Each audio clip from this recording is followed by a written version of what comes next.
Tuhan. Haleluya. Tuhan Yesus memberkati kita semua. Kita bersyukur kalau kita ada sampai pagi hari ini. Semua karena anugerah Tuhan, ya, pemeliharaan Tuhan di dalam setiap kehidupan kita, dan kita dapat memanfaatkan waktu yang Tuhan berikan kepada kita untuk kita dapat beribadah, memuji, memuliakan Tuhan. Puji Tuhan, biarlah kiranya nyanyian pujian yang kita sudah naikkan kepada Tuhan boleh menjadi satu persembahan yang hidup, yang menyenangkan hati Tuhan. Naik ke hadirat Tuhan, puji Tuhan, dan Tuhan memberkati kita semua. Haleluya. Mari kembali bersama-sama dengan saya kita belajar lagi dari kebenaran firman Tuhan. Masih di Injil Matius, saudara, kita melihat lagi Injil Matius dan kita ada di Fatsal yang ke-9. Di Fatsal yang ke-9 pada bagian ayat yang ke-9 sampai ayat yang ke-13. Injil Matius Fatsal yang ke-9 ayat yang ke-9 sampai ayat yang ke-13. Untuk bagian ini saya memberi judul, saudara, yaitu belas kasihan dan bukan persembahan. Belas kasihan dan bukan persembahan. Mari kita akan melihat bersama-sama perikop ini. Judul perikopnya Matius, pemungut cukai mengikut Yesus. Ayat 9 sampai ayat yang ke-13. Saya mengajak saudara membaca ayat ini bergantian. Saya ayat 9, nanti Bapak Ibu Saudara bersama-sama ayat 10. Saya ayat 11, nanti sama-sama Bapak Ibu ayat yang ke-12, begitu sampai ayat yang ke-13 ya. Saya mulai dengan ayat yang ke-9. Setelah Yesus pergi dari situ, ia melihat seorang yang bernama Matius duduk di rumah cukai. Lalu ia berkata kepadanya, "Ikutlah aku." Maka berdirilah Matius lalu mengikut dia.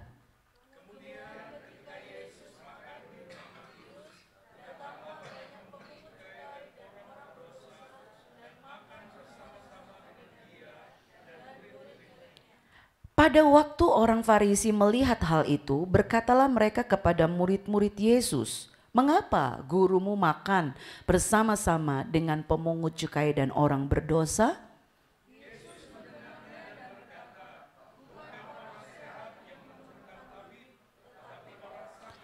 Jadi pergilah dan pelajarilah arti firman ini. Yang ku kehendaki ialah belas kasihan dan bukan persembahan. Karena aku datang bukan untuk memanggil orang benar, melainkan orang berdosa. Puji Tuhan.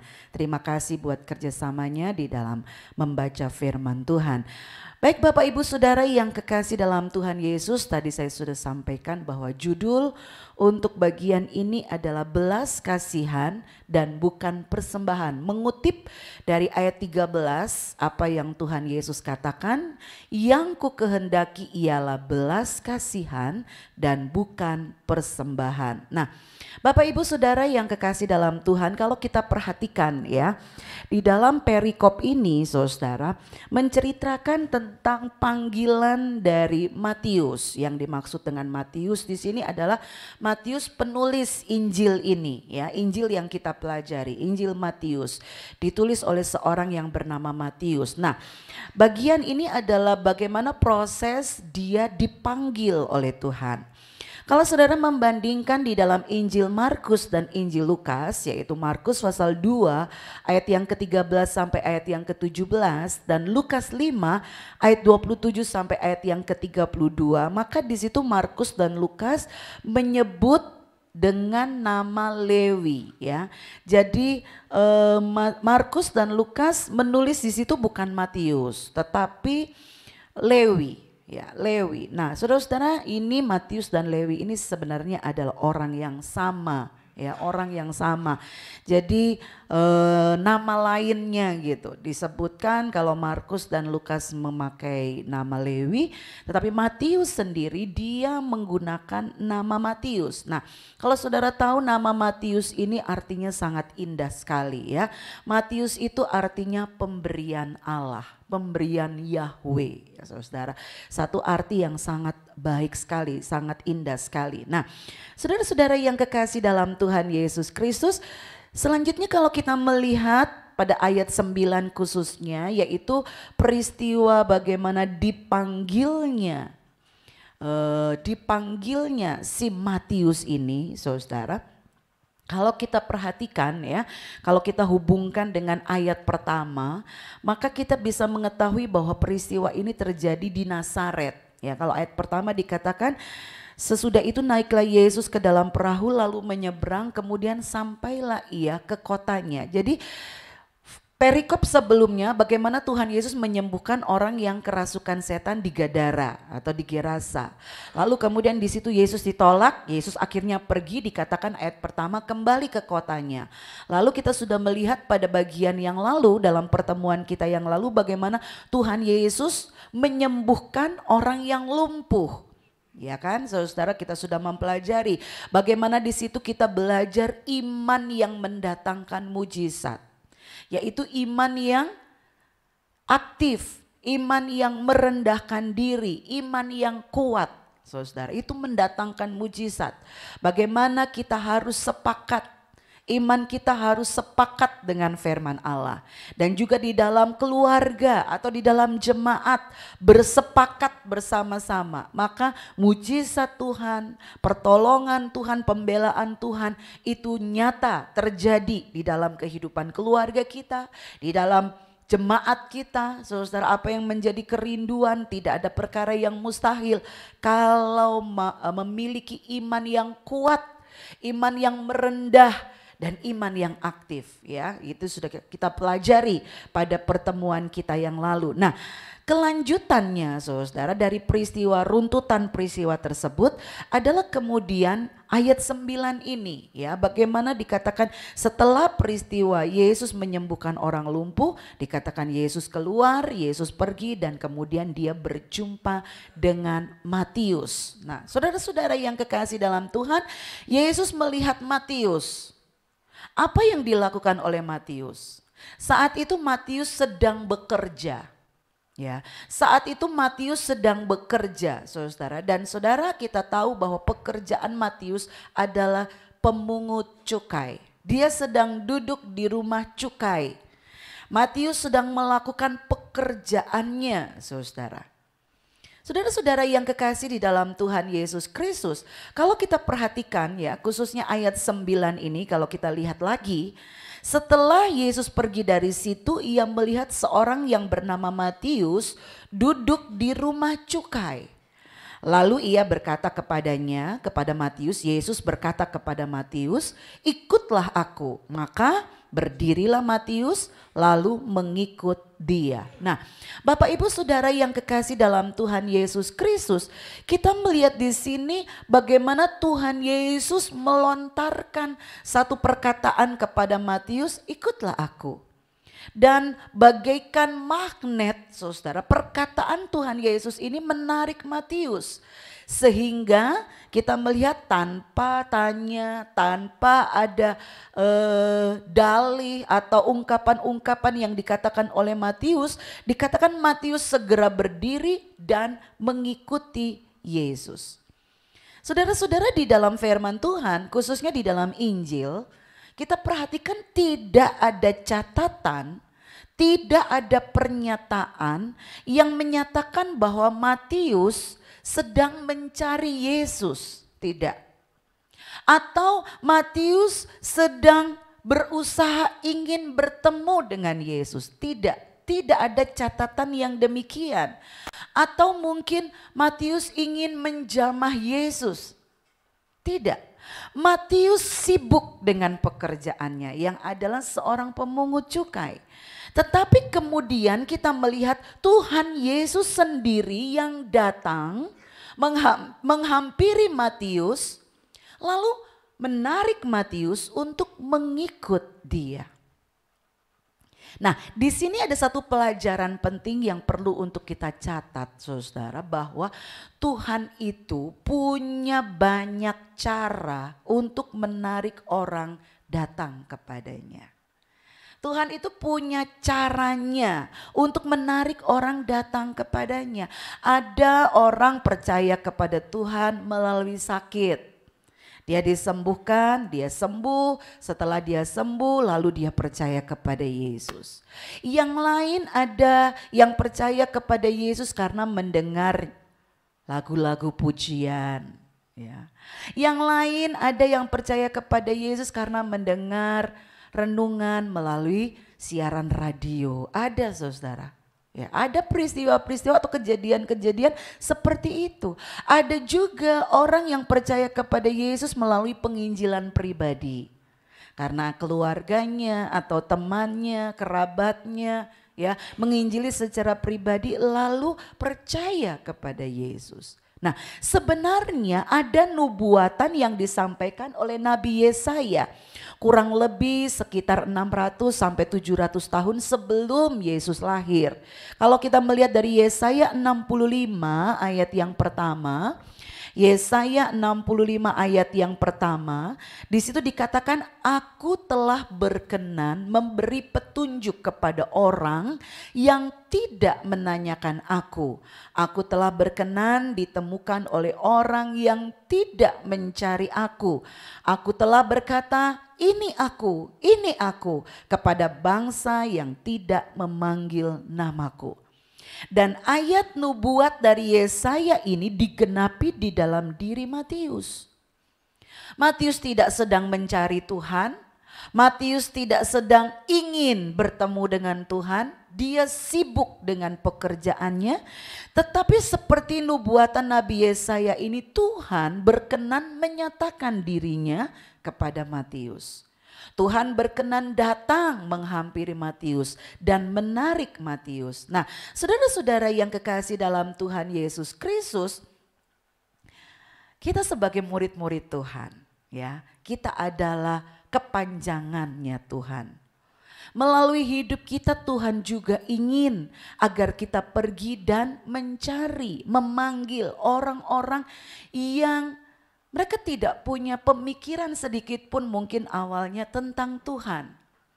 Tetapi dengan kehadiran saya dan saudara, ya, dengan penginjilan yang kita kerjakan baik melalui siaran radio mungkin ya, baik melalui renungan-renungan yang dibagikan, kalau kita turut membagikan renungan itu, mungkin ada orang-orang yang dalam tanda kutip tanpa sengaja mereka mendengar dan mereka ditarik oleh Tuhan untuk datang kepadanya.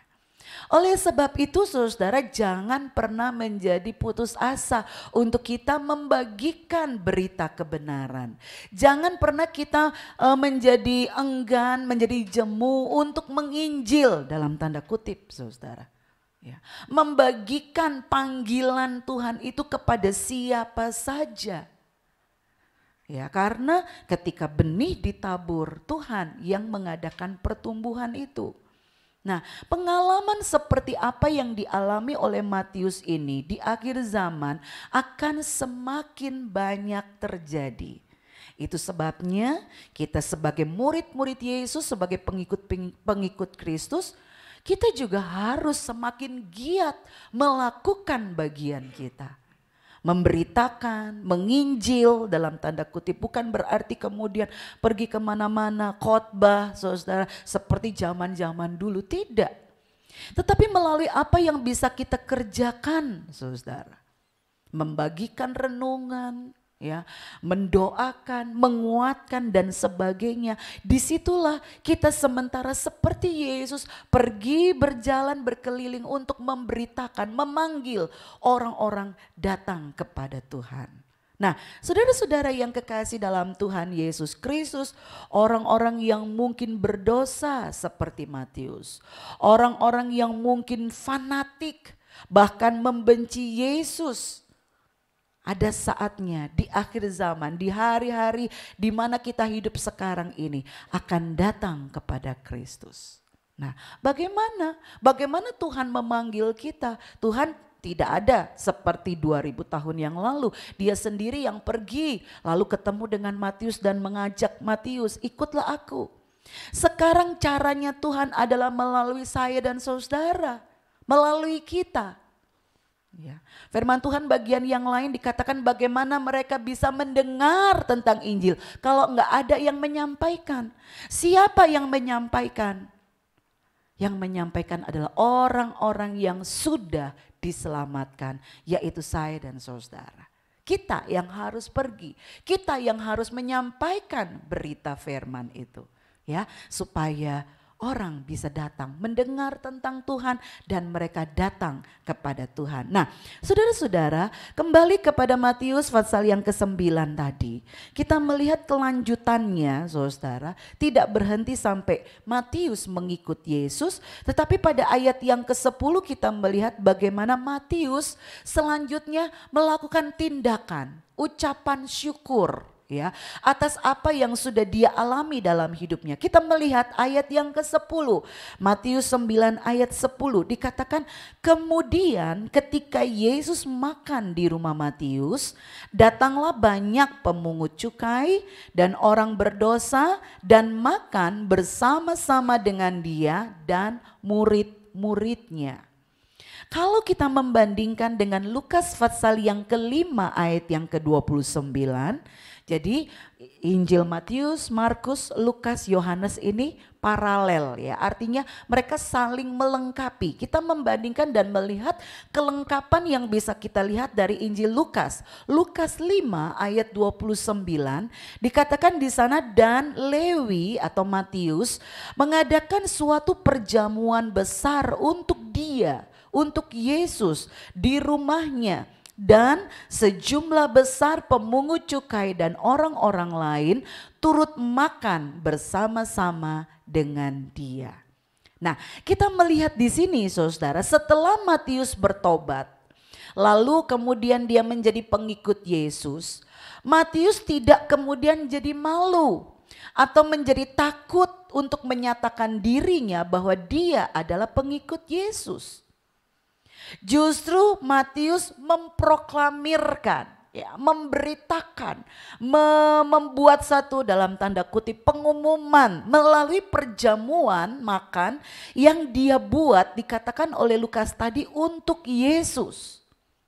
Ya, untuk Yesus, mengadakan satu perjamuan ucapan syukur, saudara, untuk menyatakan bahwa dia sekarang adalah pengikut Kristus. Matius dia bersyukur sebab dia telah menjadi manusia yang baru. Hidup lama dia tinggalkan. Kehidupan di dalam dosa dia tinggalkan. Dan sekarang dia menjadi pengikut Yesus. Nah, saudara-saudara yang kekasih dalam Tuhan Yesus Kristus, dikatakan di sini bahwa Matius tidak hanya mengundang Yesus dan murid-muridnya saja, tidak. Ya, tetapi dikatakan dengan sangat jelas di ketiga Injil yang mencatatnya bahwa Matius juga mengundang rekan-rekan seprofesinya, yaitu para pemungut cukai. Bukan hanya para pemungut cukai, juga orang-orang yang berdosa. Mungkin di situ ada pencuri, mungkin di situ ada orang yang dicap sebagai pezina, pemabuk, perampok, pembunuh, dan para pendosa lainnya. Matius undang. Mengapa Matius mengundang mereka, orang-orang yang berdosa itu? Di sini kita melihat saudara bagaimana Matius ini memiliki satu keinginan. Pertobatan yang dia alami, perjumpaannya dengan Yesus mendorong Matius ini untuk membuka kesempatan seluas-luasnya bagi semua orang berdosa seperti dirinya untuk dapat berjumpa dengan Yesus. Kerinduan Matius adalah supaya mereka mengenal Yesus, percaya kepada Yesus, kemudian bertobat dan menerima pembaharuan hidup dan diselamatkan. Nah, saudara-saudara yang kekasih dalam Tuhan, salah satu bukti bahwa seseorang itu telah diselamatkan, salah satu bukti bahwa seseorang itu telah bertobat adalah dia mengalami pembaharuan hati dan jiwa. seperti yang dialami oleh Matius. Ini adalah satu bukti yang gak bisa ditutupi, saudara. Satu bukti yang nyata ketika seseorang dia sudah mengalami perjumpaan dengan Yesus, dia bertobat, dia lahir baru, maka ada yang berubah dalam dirinya. Kelahiran baru itu akan memunculkan satu perubahan. Yang berubah bukan fisiknya, saudara. Yang berubah bukan tubuhnya, tidak. Yang berubah kemudian bukan jabatannya jadi tiba-tiba naik atau kemudian kekayaannya lalu tiba-tiba bertambah. Tidak. Perubahan yang terjadi itu adalah hati dan jiwanya itu berubah. Dan perubahan itu terwujud nyata melalui sikap tindakannya. Seperti Matius. Hidup masa lalu Matius, hatinya, jiwanya itu yang ada di dalam hatinya, yang ada di dalam jiwanya itu uang. Ya, kita melihat catatannya, dia seorang pemungut cukai. Dan seperti kita ketahui ya saudara melalui Injil bahwa pemungut cukai itu seorang yang sangat kejam ya saudara. Dia bisa melakukan pemerasan, dia bisa membuat orang lain menderita ya karena perbuatannya. Menarik keuntungan sebesar-besarnya untuk dirinya sendiri, membuat orang tercekik saudara ya. Karena pajak, karena bea cukai yang ditekankan ya, yang dikenakan kepada orang-orang. Sebelum berjumpa dengan Yesus yang ada di hati dan jiwa Matius itu hanya uang. Dia tidak peduli bagaimana cara mendapatkannya. Dia menghalalkan segala cara, yang penting uang masuk kantongnya. Itu kehidupan yang lama, saudara. Itu kehidupan yang lama. Sebelum Yesus berkata kepadanya, ikutlah aku. Tetapi kita melihat setelah dia berjumpa dengan Yesus ada perubahan saudara. Yang dulunya tidak segan menekan, menindas, ya, membuat orang lain susah. Tetapi setelah dia mendengar panggilan Tuhan, ikutlah aku. Tadi kita melihat tanpa tanya, tanpa ada ungkapan ya saudara. Langsung yang dia lakukan dia berdiri. Tinggalkan semua itu dan mengikut Yesus. Sekarang hati dan jiwanya Matius menjadi miliknya Yesus. Bukan lagi menjadi miliknya uang, mamon. Matius memiliki hati seperti hatinya Yesus. Yaitu rindu untuk semua orang berdosa berbalik dan bertobat serta diselamatkan. Bagaimana dengan saya dan saudara? Apakah pertobatan kita sudah menunjukkan bukti adanya perubahan di dalam hidup kita? Apakah hati dan jiwa kita juga mengalami perubahan seperti yang dialami oleh Matius?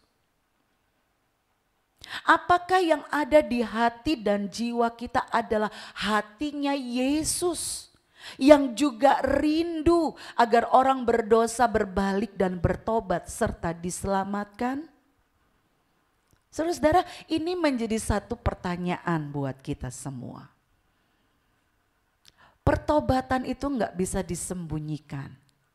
Kelahiran baru itu tidak bisa disembunyikan. Dia akan menunjukkan buktinya. Saudara, walaupun secara fisik orang enggak berubah.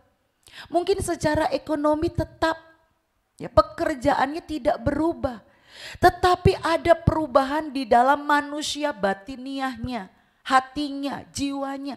Sekarang yang ada di dalam hatinya adalah Yesus, bukan dunia.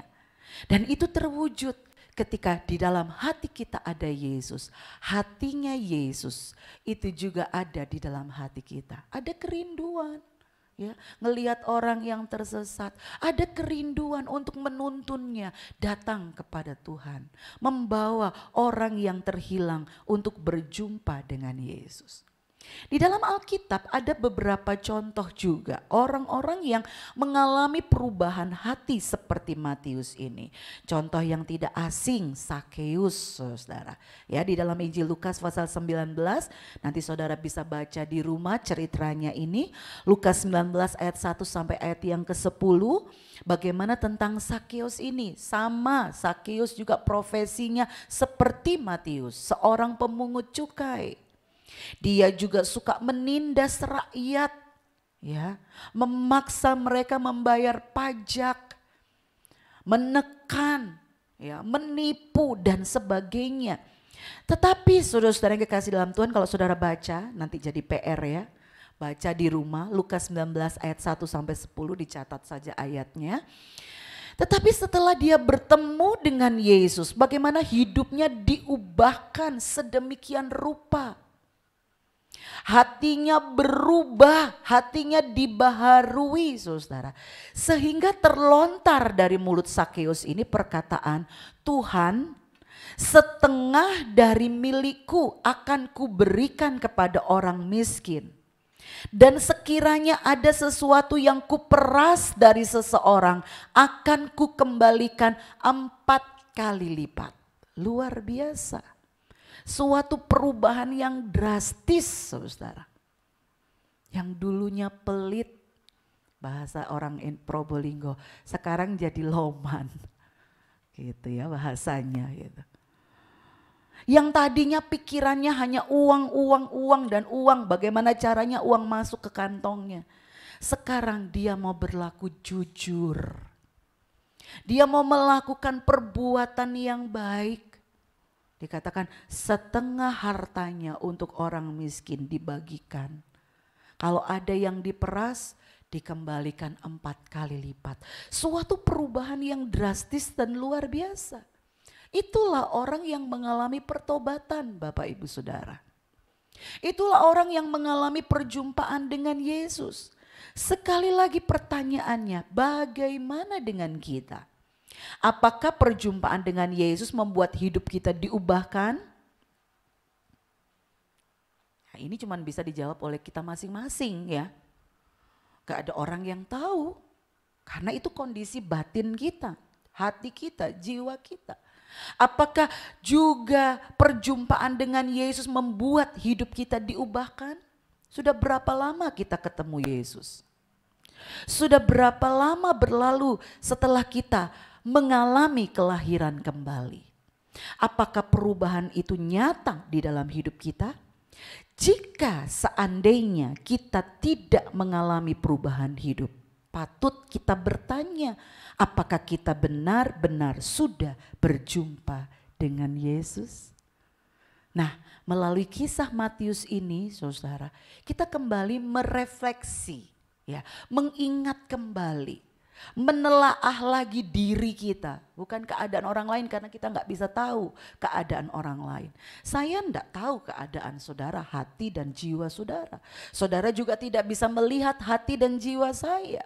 Masing-masing kita di hadapan cermin firman Allah, kita sedang bercermin. Sudahkah saya benar-benar ketemu Yesus? Sudahkah benar-benar kita berjumpa dengan Yesus? Sudahkah kita mengalami perubahan hidup? Siapa yang berkuasa di hati dan jiwa saya sekarang? Apakah Mamon ataukah Yesus? Nah, saudara-saudara, ini perlu untuk kita renungkan. Ya, menjelang kedatangan Tuhan kembali, Tuhan akan memurnikan pengikut-pengikutnya. Tuhan akan memurnikan umatnya. Kita akan masuk ke dalam momen di mana penyempurnaan gereja. Untuk itu harus benar-benar dimurnikan. Yang dimurnikan apa? Hati dan jiwa kita. Yuk, kita mau mengoreksi, kita mau melihat. Kita mau benar-benar menelaah gitu. Dengan terang firman Allah, pertolongan Roh Kudus, kita terangi hati kita. Kita mau lihat, sudahkah Yesus yang bertahta di dalam hati dan jiwa kita? Contoh yang lain, wanita Samaria. Kita bisa baca dari Injil Yohanes pasal 4. Ya, ayat 39. Bagaimana wanita Samaria ini mempunyai masa lalu yang kelam. Kayaknya nggak ada di antara kita yang punya masa lalu sekelam wanita Samaria ini. Dia seorang pekerja seks komersial. Dia seorang PSK. Ya, dia seorang, dikatakan kalau orang bilang wanita yang nakal, sampah masyarakat, bisa dikatakan seperti itu. Itu masa lalunya. Tetapi apapun masa lalu seseorang, background seseorang, tidak menghalangi Yesus untuk kemudian memanggil dia dan menjadikan dia seorang alat di dalam tangan Tuhan. Jadi jangan sekali-kali merendahkan masa lalu orang lain. Jangan sekali-kali kita underestimate ya, memandang rendah orang lain karena masa lalunya. Karena bagaimanapun masa lalu seseorang, Tuhan berkuasa untuk mengubahkan kalau orang itu mau berubah. Justru orang yang merasa dirinya baik-baik seringkali menutup diri untuk Tuhan mengubah hidupnya. Dia merasa baik, saya bukan orang jahat, saya bukan pendosa. Lalu dia merasa dirinya benar dan dia menutup pintu untuk Tuhan mengubahkan hidupnya. Sehingga tidak pernah terjadi perubahan dalam hidup orang tersebut. Saudara-saudara, jangan memandang masa lalu orang lain itu ya meremehkan. Kemudian kita menganggap tidak bisa terjadi perubahan dan sebagainya. Jangan salah. Di sini kita melihat banyak contoh orang dengan masa lalu yang kelam, tapi Tuhan pakai ketika dia berjumpa dengan Yesus. Wanita Samaria ini berjumpa dengan Yesus di tepi sumur Yakub. Saudara, bagaimana kemudian hidupnya diubahkan secara total. Dia berubah. Dia berubah, hidupnya menjadi baru. Sehingga akibat dari pertobatannya, perubahan hidupnya, dia membawa orang-orang sekampungnya. Orang banyak dibawa kepada Yesus. Dia berkata, aku sudah bertemu dengan Mesias. Aku sudah ketemu dengan Kristus. Dan orang-orang di kampungnya, saudara baca ya Yohanes pasal 4 itu. Bagaimana orang-orang di kampungnya kemudian keluar datang mencari Yesus. Dan kemudian mereka berkata kepada perempuan itu, kami percaya tetapi bukan lagi karena apa yang kau katakan. Sebab kami sendiri telah mendengar dia dan kami tahu bahwa dialah benar-benar juru selamat dunia. Saudara-saudara, luar biasa sekali. Jadi jangan merasa juga diri kita rendah karena kita punya masa lalu yang buruk. Kalau kita mau melangkah, tinggalkan masa lalu yang buruk, melangkah bersama Yesus. Hidup kita, masa depan kita mulia bersama dengan Yesus. Ya saudara, yang penting hari ini dan besok. Sekarang saya jalani bersama Yesus, masa depan saya mulia bersama dengan Yesus. Ya, tidak ada perkara yang Yesus tidak bisa ubahkan. Itu sebabnya yang penting dari kita masing-masing. Jangan pernah merasa diri kita enggak perlu Yesus. Semua kita perlu Yesus untuk Yesus mengubahkan kehidupan kita. Nah, selanjutnya kita beranjak selanjutnya. Kembali ke Matius 9 tadi, ayat yang ke-11. Apa yang kemudian terjadi? Tidak luput, ada komen-komen, ya kan saudara? Netizennya komen dan komennya negatif. Saudara suka dapat komen negatif? Nah, ini Yesus dapat komen negatif, ayat 11. Pada waktu orang Farisi melihat hal itu, yaitu peristiwa bagaimana Yesus makan di rumahnya Matius bersama dengan siapa saudara? Orang berdosa, pemungut cukai. Nah, orang-orang Farisi mulai komen, berkatalah mereka kepada murid-murid Yesus, mengapa gurumu makan bersama-sama dengan pemungut cukai dan orang berdosa? Nah, saudara-saudara yang kekasih di dalam Tuhan Yesus Kristus, orang Farisi ini suka komen. Dan komennya itu selalu mencela, negatif. Ya. Ketika ucapan syukur itu berlangsung, orang Farisi berkomentar negatif. Mereka mencela Yesus. Mengapa? Karena Yesus makan bersama-sama dengan para pemungut cukai dan orang-orang berdosa lainnya. Sekarang mungkin kita membayangkan gitu ya. Kalau kita bayangkan bagaimana jika misalnya saudara melihat Bapak Ibu Gembala, keluarga pastori atau staf gembala, hamba-hamba Tuhan, kemudian duduk bersama dengan orang-orang yang saudara tahu itu pendosa, orang jahat. Lalu kemudian saudara mikir, loh kok gembala gaulnya sama orang-orang jahat, kok makan sama orang-orang pendosa? Nggak tahukah kalau orang itu begini. Mungkin sekali kita akan bersikap seperti orang Farisi. Iya bukan? Bukan. Iya bukan? Ya, manusia saudara ngelihat, loh kok gitu? Kok temenannya sama orang itu? Kan orang itu begini. Mungkin mencela, Bapak Gembala senengane kok kumpulannya be orang kayak gitu. Mungkin gitu ya saudara, mungkin akan mencela seperti orang Farisi. Nah, pelajarannya dari bagian ini yang bisa saya ambil dan saya mau bagikan kepada saudara. Saudara, jangan sedih, jangan kecewa, apalagi mundur. Kalau saudara sudah berbuat baik, saudara sudah berbuat mulia, saudara sudah menolong orang lain, mengangkat orang lain yang dalam lumpur dosa, kita tolong, kita angkat, lalu kemudian kita dikritik. Ada komentar negatif terhadap kita, jangan sedih, jangan mundur, jangan kecewa. Nah kita lihat seperti Yesus, Yesus nggak salah, dicari-cari salahnya. Ya kan saudara, Yesus tidak keliru tapi dicari-cari kesalahannya. Apalagi kita tidak luput dari hal-hal itu. Kita sudah berbuat baik, sudah berbuat benar, berbuat mulia, tapi tetap dikritik. Jangan sedih, jangan kecewa, jangan lalu mundur, ndak usah berbuat baik, ngapain akhirnya juga. Saudara jangan. Mengapa? Mengapa kita nggak boleh sedih, nggak boleh kecewa, apalagi mundur? Kalau kita sudah berbuat baik, sudah berbuat benar, sudah berbuat mulia, tapi tetap dikritik, tetap mendapatkan komentar buruk, sebab kita sedang memikul kuk penderitaan seperti yang Yesus sudah lakukan.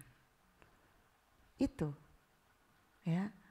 Yang penting adalah lakukan yang baik, lakukan yang benar, lakukan yang mulia.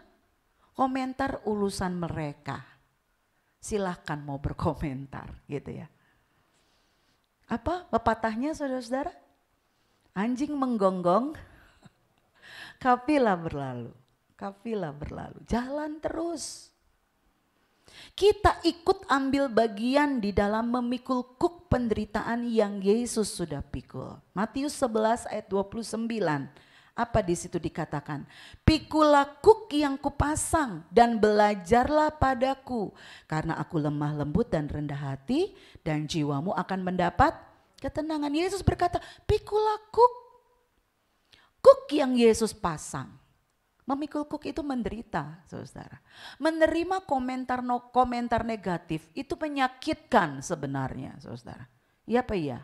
Saudara pernah dikomentari negatif?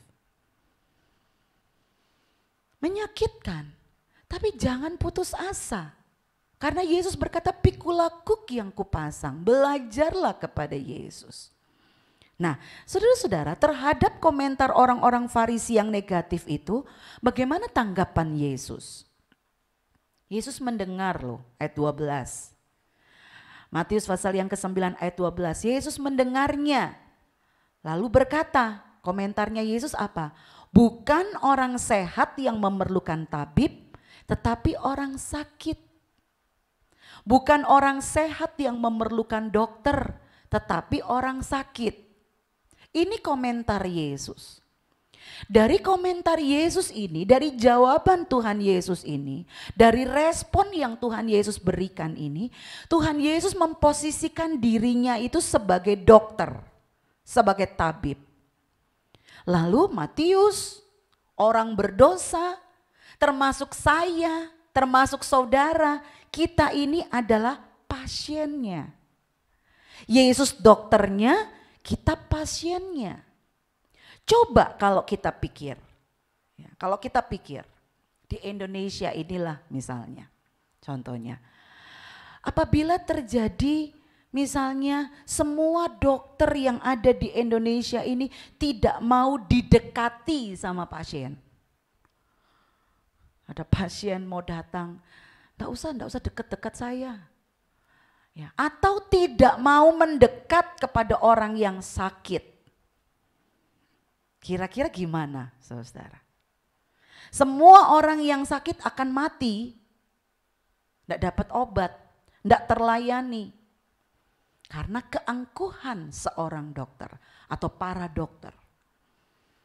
Tetapi karena dokter itu mau mendekat, mau didekati, mau didatangi oleh orang sakit, maka orang yang sakit bisa mendapatkan obat lalu jadi sembuh, nggak jadi mati. Dapat diselamatkan nyawanya dari kematian.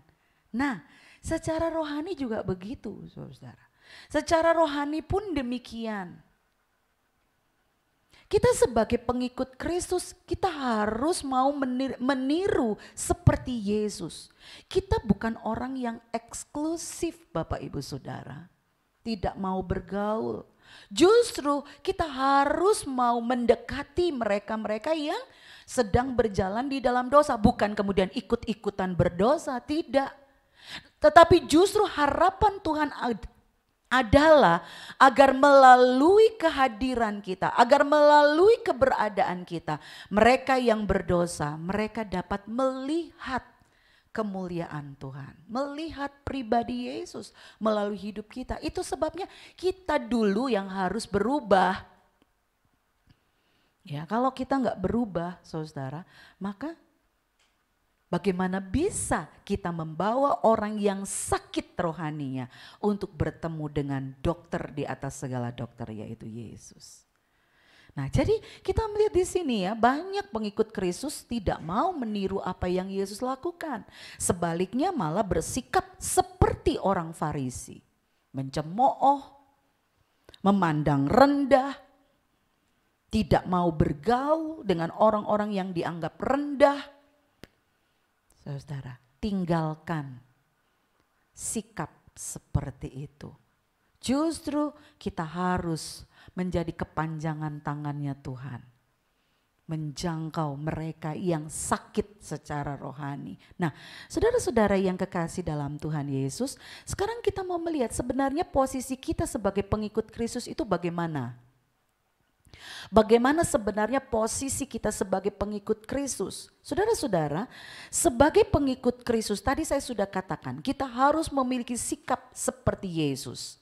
Mau mencari dan mendekati orang yang sakit atau orang yang berdosa untuk menyelamatkan mereka dari kematian yang kekal. Kita tidak boleh memiliki pikiran, sikap seperti orang Farisi yang merasa dirinya suci, orang lain kotor, saya suci. Orang lain salah, saya benar. Kita harus tinggalkan pikiran seperti itu. Kita harus memiliki sikap seperti Yesus, mau mendekat kepada orang berdosa. Sekali lagi, bukan ikut-ikutan berdosa. Ada orang yang berkata, ya supaya bisa menarik mereka, saya mendekati pemabok, ikut jadi pemabok. Saya mendekati pejudi, ikut berjudi. Bukan seperti itu Bapak Ibu Saudara, tidak. Tetapi dengan perubahan hidup yang ada pada kita terlebih dahulu, kita bisa merangkul mereka dan membawa mereka kepada Yesus. Ada orang-orang yang memakai ayat 1 Korintus 15 ayat 33 ini sebagai alasan. Ya, 1 Korintus 15 ayat 33. Di situ dikatakan janganlah kamu sesat, pergaulan yang buruk merusak kebiasaan yang baik. Oh, jadi kita nggak boleh bergaul dengan orang-orang yang jahat supaya kita nggak kerusak kebiasaan kita yang baik. Mereka pakai ayat itu, saudara. Nah, kita tidak boleh menyalahartikan, salah memahami ayat ini. Ya. Kalau saudara baca konteks ya ayat 12, ayat sebelum-sebelumnya saudara, maka kita bisa melihat bahwa konteks dari ayat ini 1 Korintus pasal 15 ini bagaimana pada waktu itu jemaat Korintus sedang diserang oleh ajaran-ajaran yang sesat. Nah, Rasul Paulus mengingatkan ya, supaya mereka tidak bergaul dengan orang-orang yang membawa ajaran yang sesat. Karena apa? Ketika kita bergaul dengan orang yang punya pengajaran sesat, maka pengajaran itu akan mempengaruhi kita. Pengajaran murni yang sudah ada pada kita itu akan dirusakkan. Seperti halnya Rasul Paulus mengingatkan jemaat Korintus. Jangan bergaul dengan orang-orang yang pengajarannya sesat agar tidak turut menjadi sesat.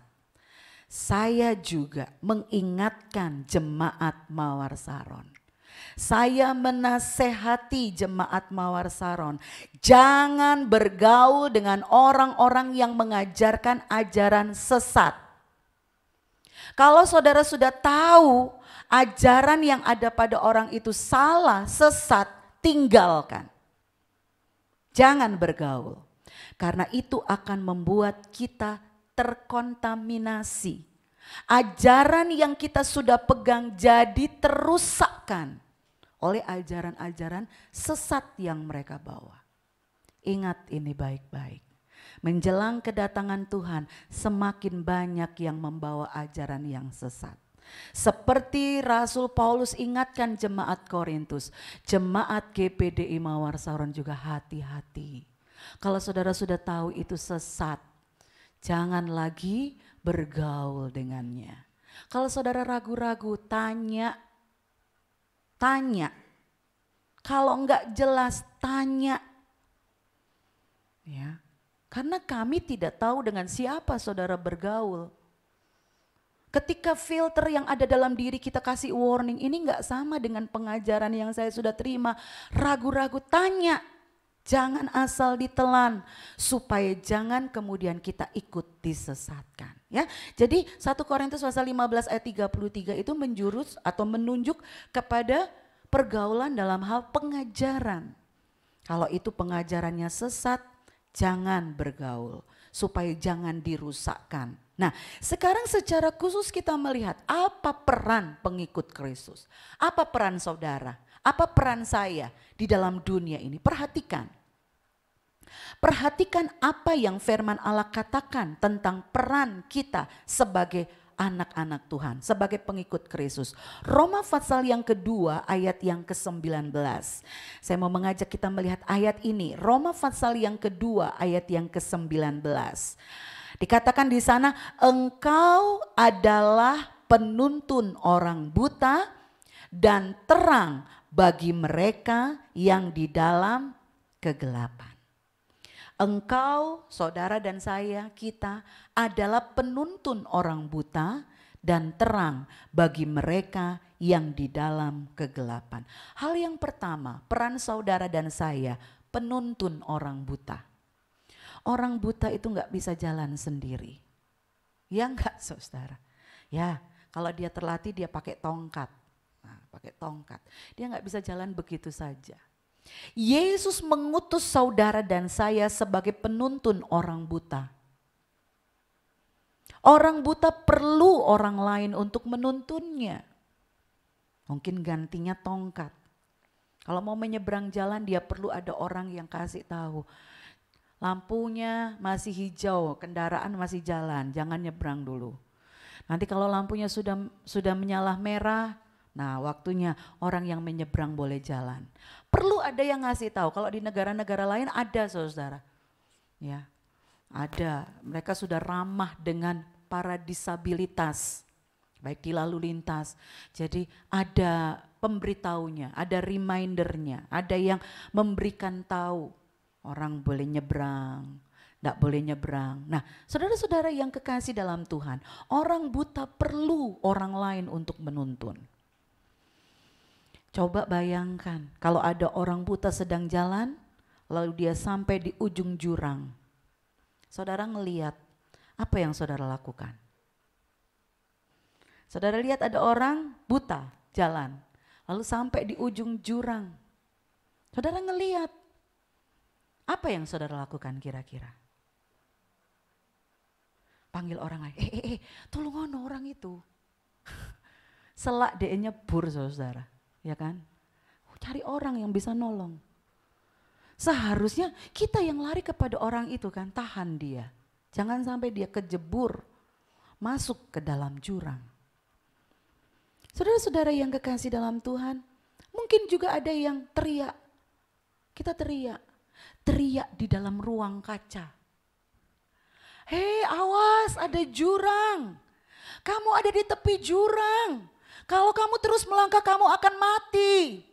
Tapi teriaknya di dalam kaca, ruang kaca. Apakah dia akan mendengar? Yang harus dilakukan adalah keluar dari ruang kaca kita. Lari kepada orang itu, menghampiri dia dan membawa dia ke jalan yang benar agar dia tidak jatuh ke dalam jurang kebinasaan. Itu tugas yang Tuhan berikan kepada kita. Saudara yang kekasih dalam Tuhan, itu tanggung jawab yang Tuhan berikan kepada kita. Yang kedua, dari Roma pasal 2 ayat 19 ini, tugas kita, peranan kita, terang bagi mereka yang ada di dalam kegelapan. Bagaimana ketika saudara seandainya menyalakan lilin di tengah hari yang terik? Apakah ada manfaatnya? Tidak ada artinya. Tidak ada artinya karena ada sinar yang lebih besar.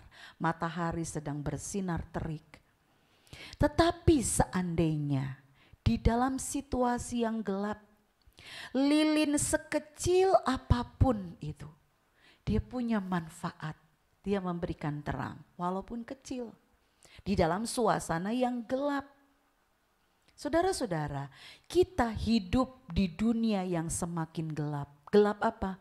Gelap karena dosa, karena kejahatan. Tuhan memberikan kepada kita satu posisi, satu peran. Kamu adalah terang dunia. Sudahkah terang kita bercahaya? Ataukah seperti Tuhan Yesus bilang, terangnya ditutupi gantang? Seperti tadi, teriak, awas, hati-hati, tapi di dalam ruang kaca tidak ada artinya. Keluar dan biarlah terangmu itu bercahaya di tengah-tengah orang.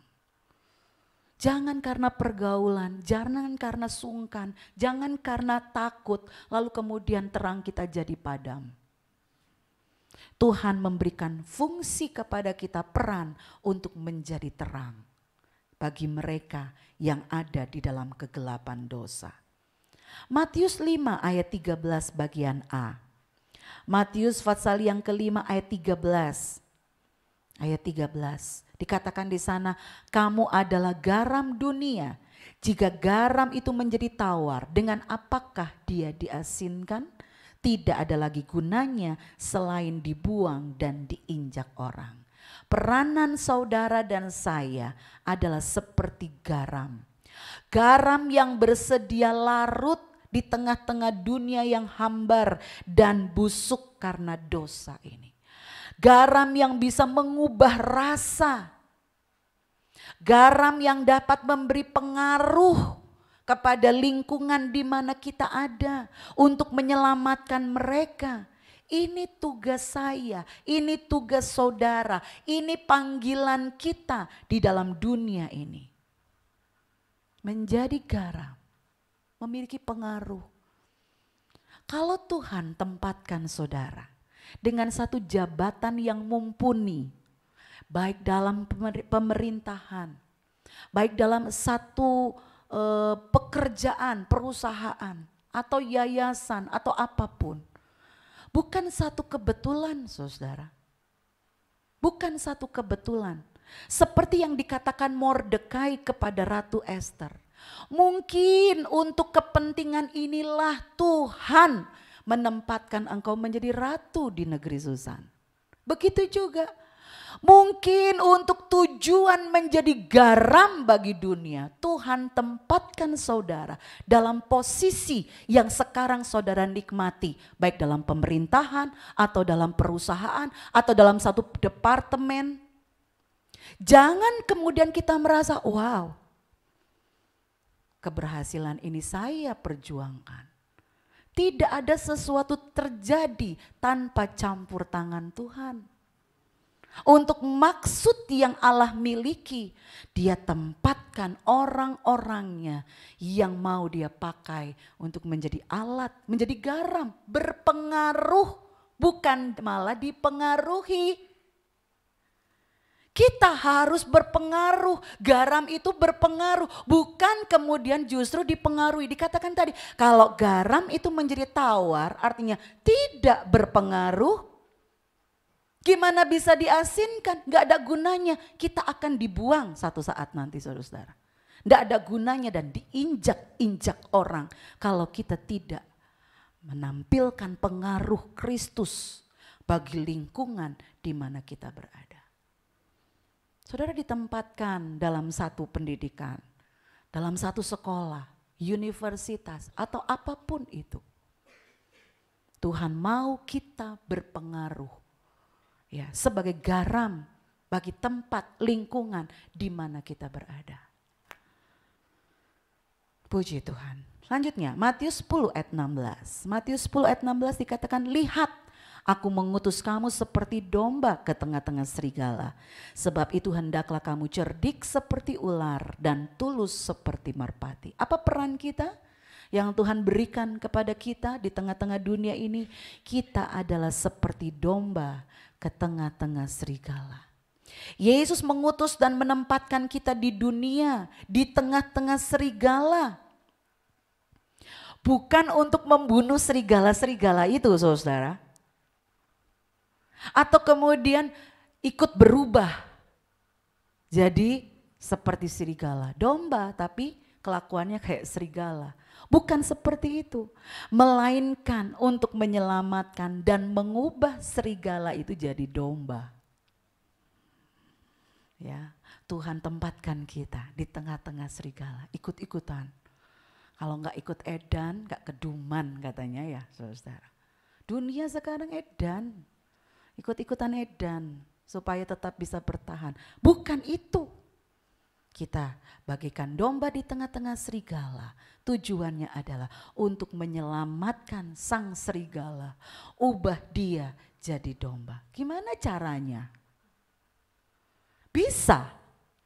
Bagaimana caranya? Kalau Tuhan utus, dia pasti memberikan kemampuan. Bagaimana caranya? Caranya kembali ke Matius pasal yang ke-9. Sekarang ayat yang ke-13. Ayat 13.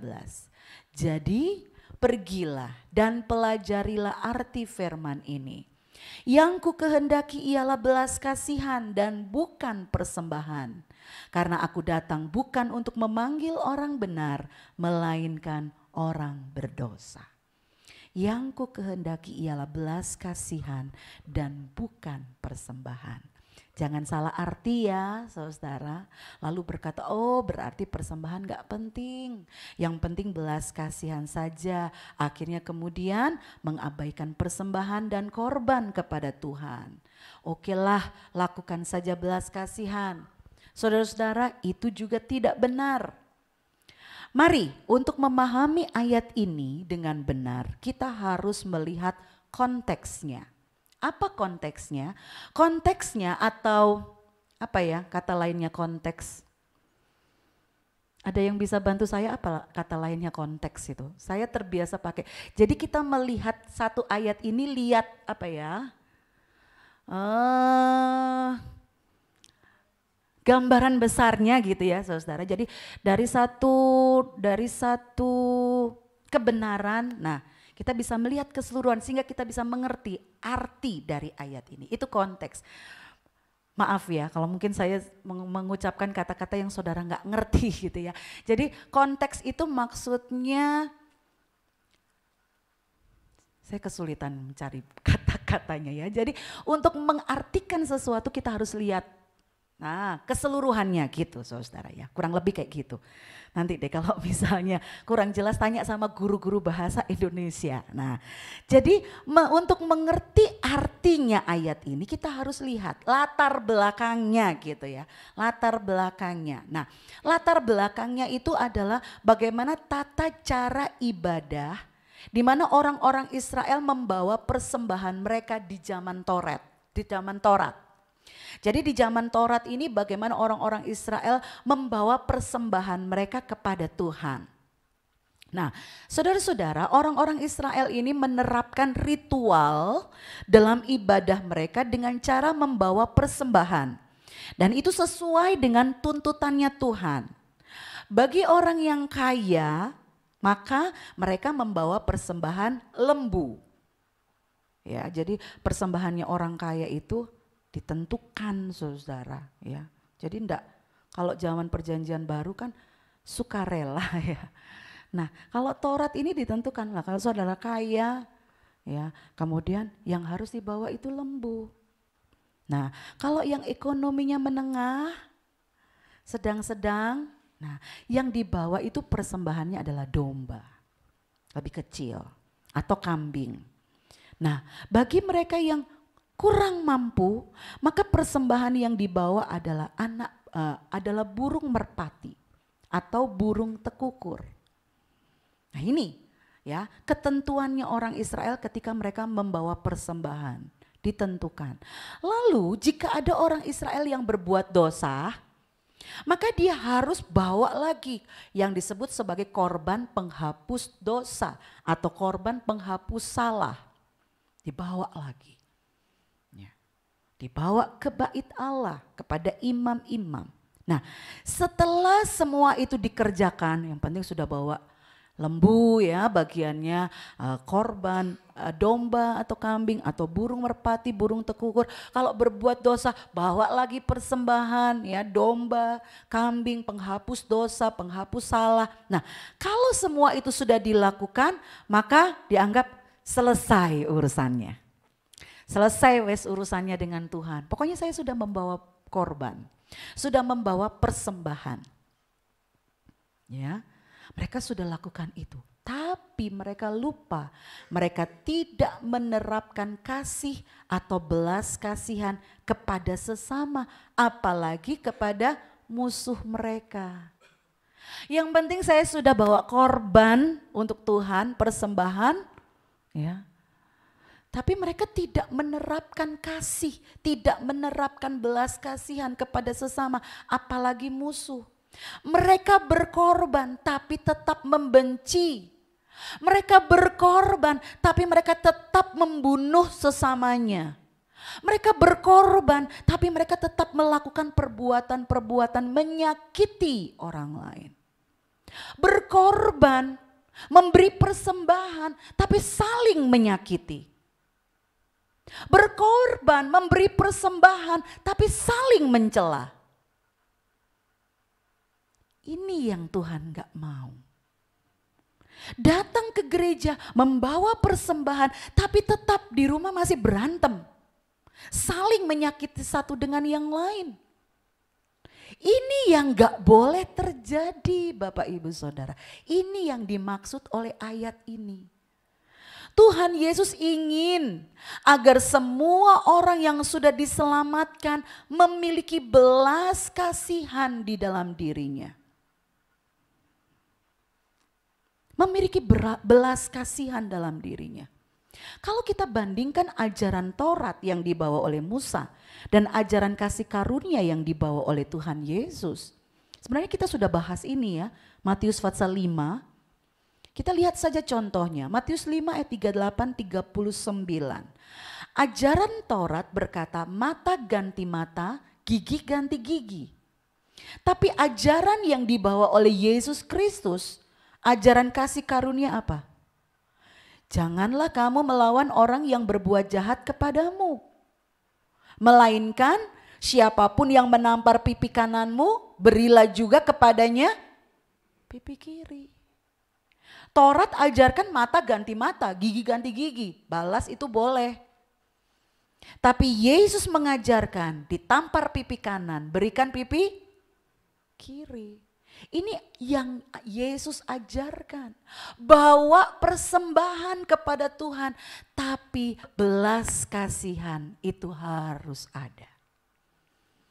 Tidak membalas yang jahat dengan yang jahat, balas yang jahat dengan kebaikan. Yang lain, Matius 5 ayat 43-44. Taurat mengajarkan, kasihilah sesamamu manusia, bencilah musuhmu. Itu manusiawi sekali ya saudara ya. Manusiawi sekali. Tetapi ajaran yang Tuhan Yesus sampaikan, kasihilah musuhmu, berdoalah bagi mereka yang menganiaya kamu. Ini belas kasihan. Jadi yang benar adalah bawalah persembahan kepada Tuhan yang disertai dengan hati yang penuh dengan belas kasihan. Berhenti membenci orang yang menyakiti engkau. Berikan pengampunan kepada orang yang melukai engkau. Maka persembahan kita berkenan di hadapan Tuhan. Menyenangkan hati Tuhan. Jangan melakukan ibadah tanpa kasih Bapak Ibu Saudara. Jangan melakukan membawa persembahan kita, beribadah kepada Tuhan, tapi kita mengesampingkan belas kasihan. Jadi ini yang dimaksud oleh Tuhan Yesus. Yang ku kehendaki ialah belas kasihan dan bukan persembahan. Artinya persembahan tidak bisa menggantikan posisi belas kasihan yang Tuhan ingin ada di dalam hati setiap kita. Jangan kita berkata yang penting sudah kasih korban persembahan buat Tuhan. Urusanku di luar. Ya, kemudian kita abaikan. Kita tetap membenci, kita tetap menyakiti, saling menyakiti.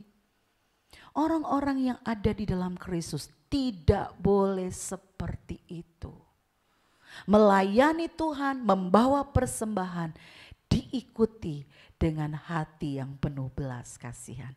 Apa kata Kolose pasal 3 ayat 14? Kolose pasal yang ketiga ayat yang ke-14. Sama-sama yuk kita baca. Kolose pasal yang ketiga ayat yang ke-14. 1, 2, 3. Dan di atas semuanya itu kenakanlah kasih sebagai pengikat yang mempersatukan dan menyempurnakan.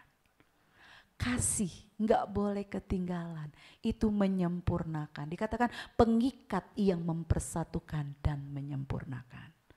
Lakukan segala sesuatu apa yang kita kerjakan bagi Tuhan dan pekerjaannya disertai dengan hati yang penuh dengan kasih dan belas kasihan.